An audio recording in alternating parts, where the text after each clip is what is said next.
Sudah 100 hari lebih pemerintahan Prabowo Gibran dan belum ada tanda-tanda negara semakin membaik. Justru yang terlihat adalah sebaliknya. Dibuktikan dengan adanya demo mahasiswa kemarin dengan tagar Indonesia Gelap. Apakah Prabowo bisa menjadi sosok tangan besi yang bisa memberikan kebijakan-kebijakan demi kemajuan negara seperti Presiden Singapura, Lee Kuan Yew, atau justru melanjutkan era kegelapan warisan mertuanya, Presiden Soeharto? Apakah rezim Prabowo ini akan menjadi neo orde baru? Kita akan bahas semuanya di video kali ini. Waktu kampanye pencalonan presiden, Prabowo mencitrakan dirinya dengan sosok yang gemoy, melucu, joget-joget, ceria dan disukai banyak orang, bahkan penyayang kucing. Citra ini tentu bertujuan untuk menyembunyikan karakter militernya yang identik dengan keras, kaku, dan otoriter. Tentu Indonesia tidak ingin kejadian Orde Baru terulang kembali. Oleh karenanya, Prabowo rela mencitrakan dirinya dengan sesuatu yang bertolak belakang dengan jiwa militernya. Dan it works. Dengan metode kampanye seperti itu, terbukti bisa membawanya sampai ke singgasana presiden. Apalagi didukung dengan sosok Gibran yang merangkul kawula muda, yang sama sekali tidak terlihat kekejaman di raut wajahnya. Malah cenderung pelongo-pelongo dan tidak meyakinkan. Semakin membuat yakin warga Indonesia akan baik-baik saja di tangan mereka berdua. Tapi harapan itu sekarang sirna, karena yang terlihat sekarang adalah sebaliknya. Demo di mana-mana, persekusi dan pembungkaman mengisi berita setiap hari di televisi. Belum lagi oknum-oknum TNI yang semakin kebal hukum dan semena-mena. Kalau seperti ini terus, bagaimana nasib Indonesia ke depannya? Terlihat sekarang Prabowo sama sekali tidak pernah menunjukkan karakter gemoynya. Hal ini semakin membuktikan kalau wajah gemoy itu hanya untuk kepentingan kampanye saja, untuk menggait masyarakat aja. Dia ingin menunjukkan bahwa, tenang aja masyarakat Indonesia, walaupun latar belakang saya militer, saya tidak akan kejam kepada kalian. Sisi gemoy yang ditunjukkan Prabowo kepada dunia sesuai dengan teori personal milik Carl Jung, yaitu topeng yang dikenakan individu untuk berinteraksi dengan dunia luar. Persona ini mencerminkan sisi kepribadian yang ingin ditampilkan kepada orang lain, seringkali juga untuk memenuhi ekspektasi pihak lain dan demi citra tertentu. Dalam konteks ini, Prabowo nge-switch wajahnya menjadi sosok gemoy dengan tujuan agar dicintai rakyat dan tidak ditakuti oleh mereka. Di usia pemerintahan Prabowo yang terbilang masih sangat muda, banyak sekali permasalahan yang muncul, dimulai dari efisiensi atau lebih tepatnya pemotongan anggaran. Parahnya lagi, yang dipotong anggaran adalah anggaran pendidikan. Belum lagi pembungkaman yang terjadi pada musisi yang bahkan kebanyakan orang tidak tahu musisi itu. Band itu bernama Sukatani yang bergenre punk gara-gara melantunkan lagu Bayar-Bayar Polisi. Lagu ini telah menyinggung polisi dan ternyata intimidasi dari polisi ini sudah dilakukan sejak Juli 2024. Lagu-lagu Sukatani memang seringkali mengkritik pemerintah sehingga kerap kali mendapat intimidasi. Bahkan lagu Bayar Polisi itu disuruh untuk dicabut dari semua platform musik. Puncaknya, pada Februari 2025, ketika Electroguy dan Twister Ender yang selama ini anonim disuruh untuk meminta maaf kepada pihak Polri dengan membuka identitas asli mereka.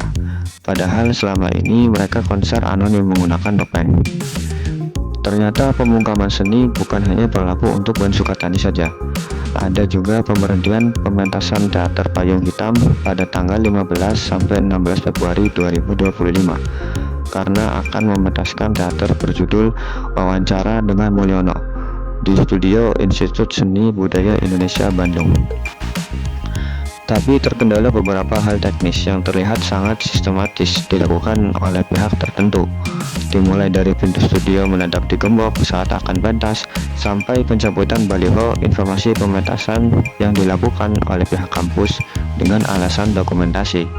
Lalu ada juga pembatalan pameran lukisan Yusuf Prapto, seniman asal Yogyakarta, karena lukisannya bertajuk Kebangkitan Tanah untuk Kedaulatan Pangan. Pameran yang awalnya akan digelar pada 20 Desember 2024 sampai 19 Januari 2025 di Galeri Nasional Indonesia, Jakarta itu gagal digelar.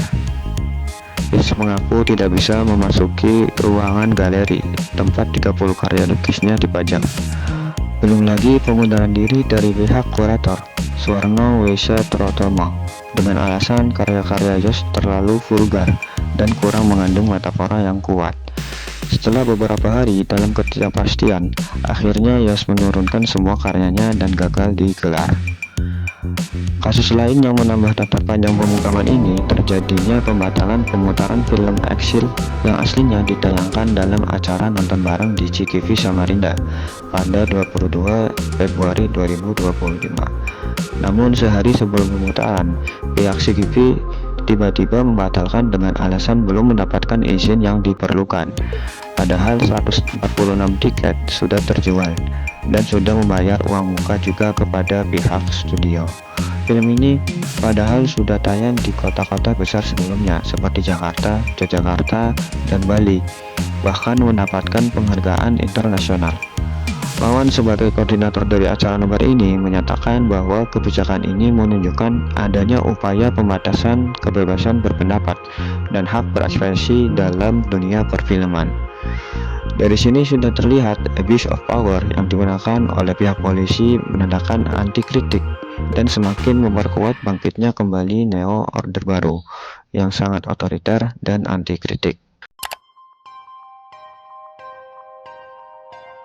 Revisi Undang-Undang Nomor 34 Tahun 2004 tentang TNI berhasil disahkan pada tanggal 20 Maret 2025 dan menambah daftar kebijakan kontroversi yang dilahirkan di era Prabowo ini.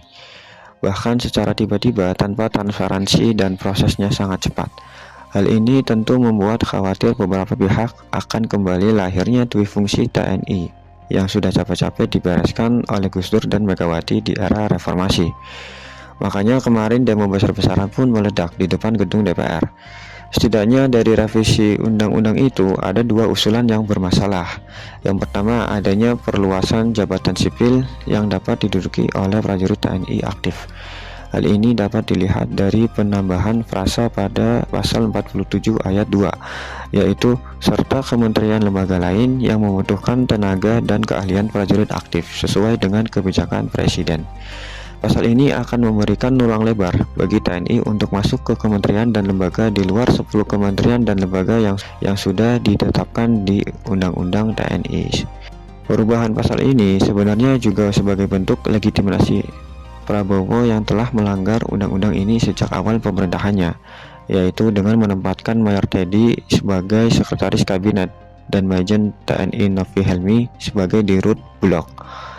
Bukannya evaluasi, malah ini melakukan akrobatik hukum dengan mengotak-atik struktur sekretaris kabinet yang sudah ada. Perubahan kedua adalah tentang adanya penambahan usia pensiun prajurit TNI pada pasal 53 ayat 2 yang asalnya 58 tahun menjadi 60 tahun untuk perwira dan 53 tahun menjadi 58 tahun untuk bintara dan tamtama. Hal ini tentu akan memicu efisiensi di tubuh TNI dan semakin menambah beban negara di anggaran sektor anggaran pertahanan. Belum lagi menghambat regenerasi serta membuat macet jenjang karir dan kepangkatan. Dengan ini, TNI terlihat semakin masuk lebih jauh dalam ranah sipil, bahkan sampai ikut campur dalam program kampanye Prabowo yaitu makan gratis.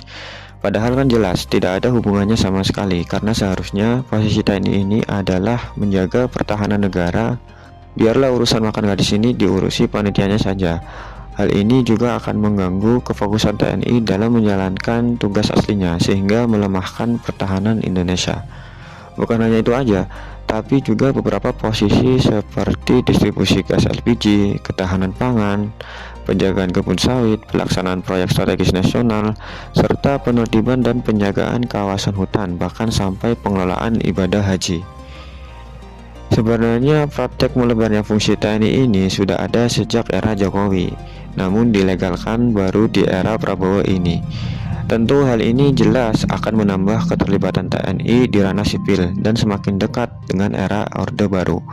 Prabowo terlihat ingin menempatkan kaki tangannya di setiap kementerian dan lembaga serta jabatan-jabatan strategis lainnya. Untuk apa?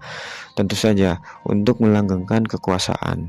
Mungkin mau mengikuti jejak mertuanya. Boleh setuju, boleh tidak. Silahkan komen di bawah.